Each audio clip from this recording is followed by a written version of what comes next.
At some point, the discomfort isn't emotional anymore. It's linguistic. You're not overwhelmed, you're not distressed. You just don't know how to explain what's happening. Not to others, not even to yourself. You feel something shifting. But when you try to put it into words, nothing fits. Every sentence feels slightly wrong. Too dramatic. Too simple. Too familiar. So you stop talking about it. Not because it's unimportant, but because language keeps failing. And that failure creates a different kind of tension. Most people assume that if you can't explain an experience, you don't understand it. And if you don't understand it, you must be confused, or lost, or avoiding something. So when words don't come, the mind starts to worry. Why can't I describe this? Why don't I have a clear story? Why does everything sound inaccurate? The silence becomes suspicious again.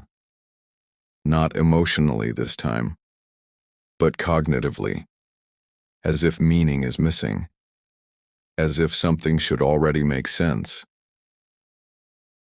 The mind doesn't like unnamed experiences. It wants labels, categories, narratives. Because language creates control.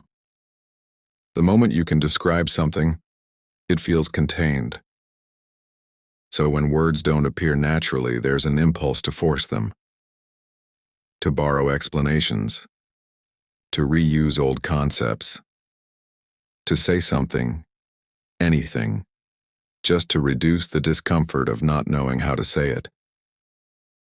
But forced language doesn't clarify. It compresses. It flattens something that hasn't finished forming yet. And that creates a new kind of unease.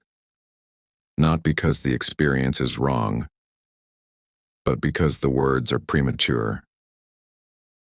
This is the subtle mistake, assuming that every experience needs a story immediately, that if you can't narrate it, you're falling behind yourself. But some phases don't arrive with language. They arrive as sensation, as mood, as orientation without explanation. Trying to narrate them too early doesn't make them clearer. It makes them smaller, less accurate, less honest. Not everything you live is ready to be understood while it's happening. Some things only become speakable after they're no longer current. There's nothing defective about not having words yet.